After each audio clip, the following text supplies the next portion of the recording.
those of you who don't, I'm going to read his biography, which is quite extensive. So if you give me a minute or two, I'll deliver it. Major Daniel Brown is currently assigned as the Operations Officer and full-time staff AO of the 1st of the 153rd Cavalry Squadron, 53rd IBCT.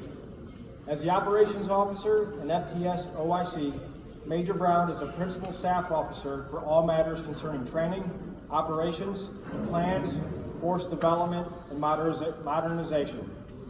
As the FTS OIC, he supervises 20 full-time soldiers consisting of a squadron staff and 5 separate UICs, serving as a squadron commander's representative during full-time duties. Major Brown, Branch Adjutant General upon commissioning and receiving his Bachelor's of Science degree in Criminology from the University of Tampa in 2005. Major Brown, Branch Transferred Infantry upon completion of the Maneuver Captain's Career Course in 2011 and completed his Master's degree in Administration from Central Michigan University in 2012. He has served as Company Commander, Battalion S1, Battalion S3, and Brigade Battle Captain within the 53rd Infantry Brigade Combat Team. His decorations include the Meritorious Service Medal with Bronze Oak Leaf Cluster, the Armory Commendation Medal with 2 Bronze Oak Leaf Clusters, the Florida Distinguished Service Medal with Bronze Oak Leaf Cluster, and graduations from the Airborne and Air Assault Schools. He currently resides in Panama City Beach with his lovely wife, Tanya. Please give me a hand in welcoming Major Daniel Brown.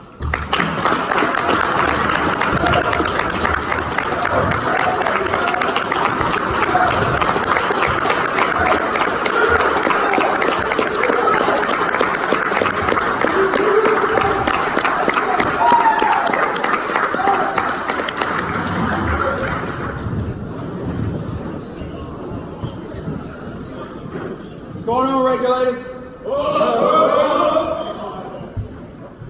All right, first off, on behalf of the 153 CAV Squadron Commander, Lieutenant Colonel Jason M. Hunt, and the Command Sergeant Major Paul J. McGarr, I definitely want to thank Captain Wheelock, Sergeant First Class Bitzer, for the invite to have the opportunity to serve as your keynote speaker this evening. I'm truly humbled by this honor, and I consider Charlie Troop as one of the best companies/troops within the entire state. This opinion has less to do with your qualification, your duty MOSQ, things like that. It has more to do with you guys' integrity, motivation, and ability to simply get things done at all times. So again, I want to say thank you to Charlie Troop. The 153 CAV is an extremely historic unit with campaign participation dating as far back as New Guinea in 1943, Southern Philippines in 1945, Iraq in 2003 and 2010. The squadron answers the call, whether federal or state. The last 18 months have seen us deploy in full support of both South Florida and Panhandle hurricane responses. Most recently, Hurricane Michael ravaged through Bay and Gulf counties, leaving behind destruction and chaos. The squadron was the very first unit to respond. CAV Scouts are always considered the tip of the spear. In this instance, we lived up to that moniker. The squadron activated on short notice, and it was Charlie Troop that was pre-positioned in an area that allowed them to respond immediately. Charlie Troop, shortly after landfall, was the first unit in Mexico Beach. Charlie Troop led the effort of the National Guard's first response into the most devastated area of the Panhandle. Those that were there were a part of a mission, and they should be very proud of those accomplishments. And I can tell you that the Adjutant General of Florida, Major General Michael A. Calhoun, and the Governor were both very appreciative of the quick response. So much so that the Major General Calhoun asked the squadron to create an executive summary of the first 48 hours of the activation, so that it will always be on record and kept historically in the Florida National Guard archives. That summary was briefed to the Governor, as well as the Chief of the National Guard Bureau. Charlie's actions are well known within and outside this state. But Charlie didn't do it just for the glamour or the prestige. You guys did it because it's your job, and you understand duty, you understand obligation, and you understand honor. Now, I could spend all day talking about Charlie Troop, talking about the squadron, and all of our accomplishments, but I'm not going to do that today. Today, I'm going to talk to you about leadership and validation. As soldiers, we are all leaders.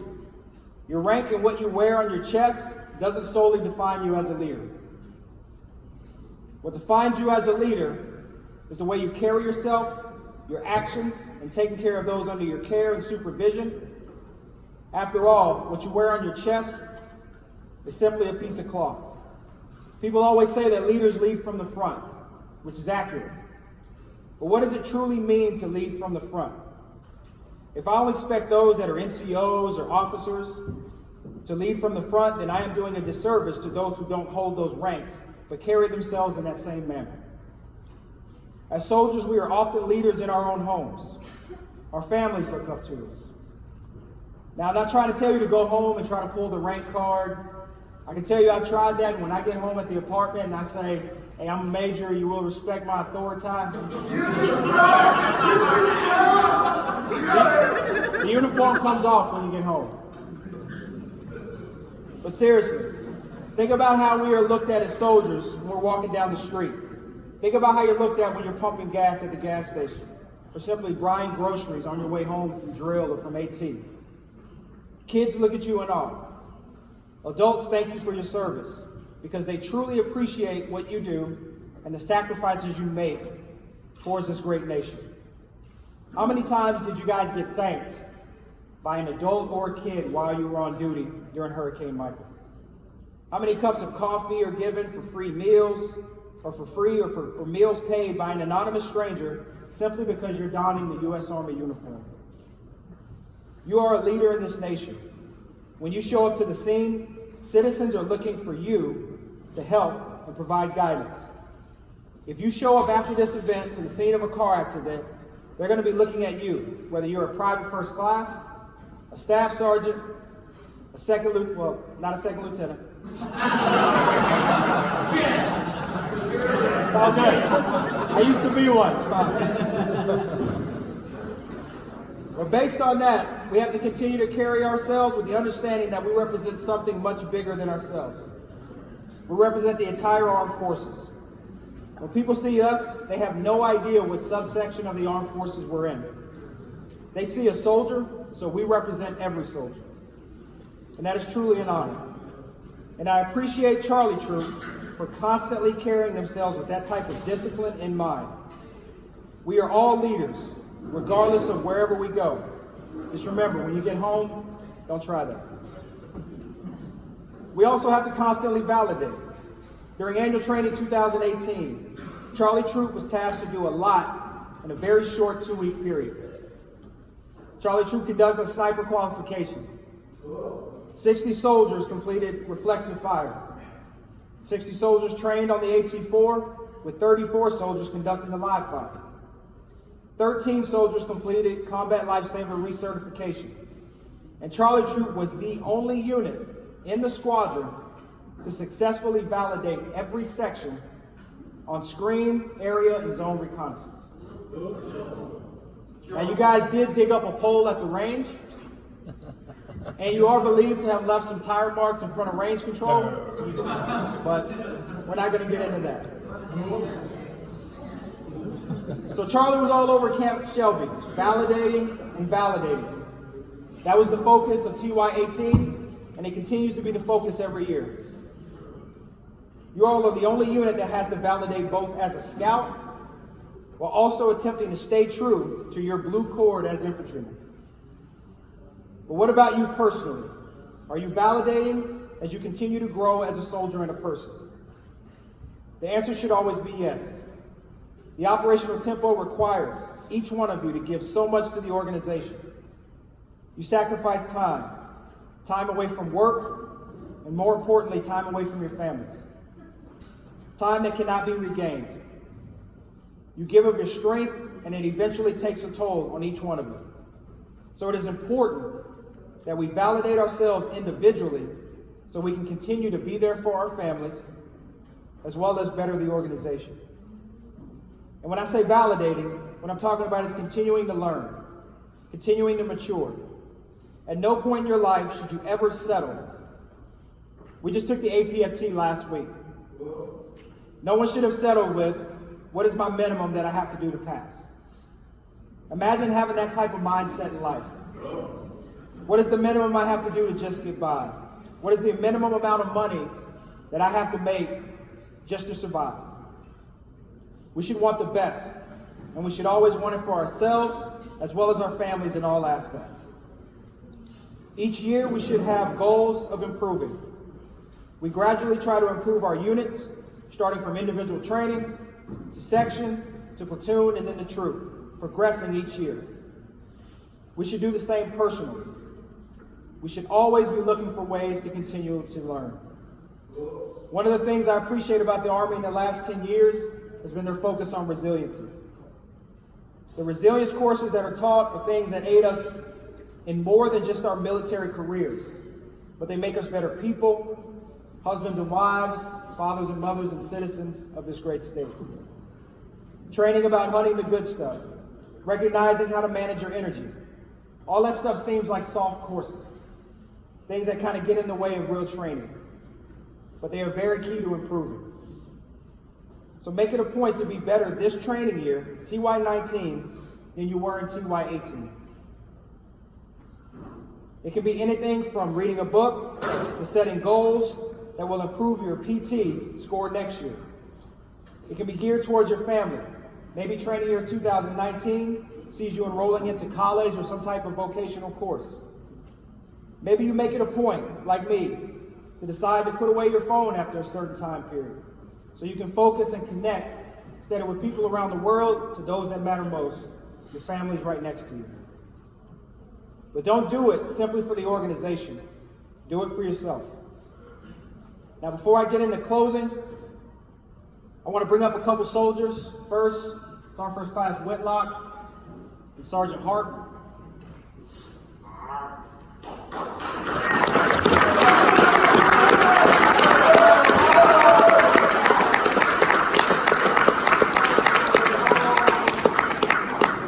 I know Charlie Troop's well aware, but these gentlemen successfully brought home the SCO and Command Sergeant Major Marksmanship Challenge. So I'd like to give them a hand.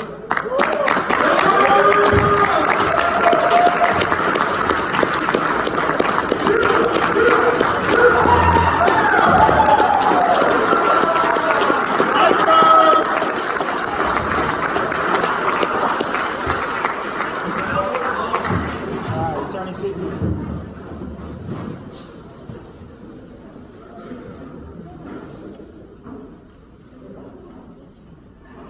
It was a good drill weekend.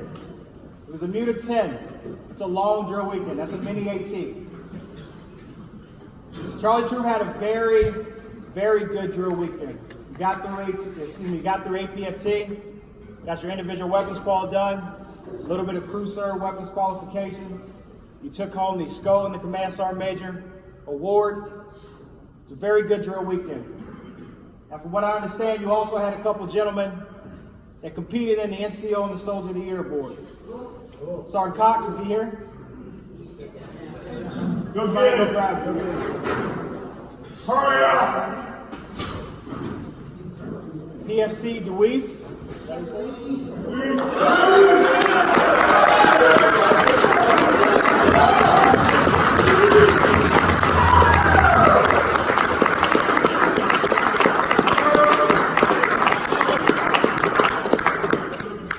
This gentleman did a great job competing in the NCO and the Soldier of the Year Board, representing Charlie Troop very strong. Good news and bad news. Bad news is you're not going to have these gentlemen for February drill. The good news is these gentlemen both took home the NCO and Soldier of the Year.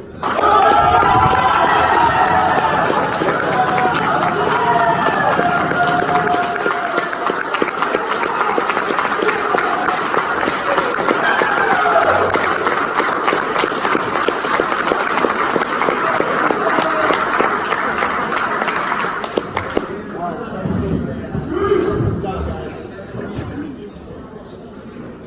Charlie Troop representing strong. In closing, I just want to extend from Colonel Hunt, as well as Command Sergeant Major McGarr, our deepest appreciation for the individuals in this room who sacrifice as much, if not more, than the individual soldiers. The spouse is the backbone of the military family. They have to see us leave when natural disaster approaches, and they have to see us walk out the door when it's time to answer the nation's call. While they are sad to see us go, they are even more proud to see us be there for our state and nation. They sacrifice and hold the fort down every time we have to depart. And for that, I want to say thank you and ask the soldiers to provide a round of applause for all of our family members.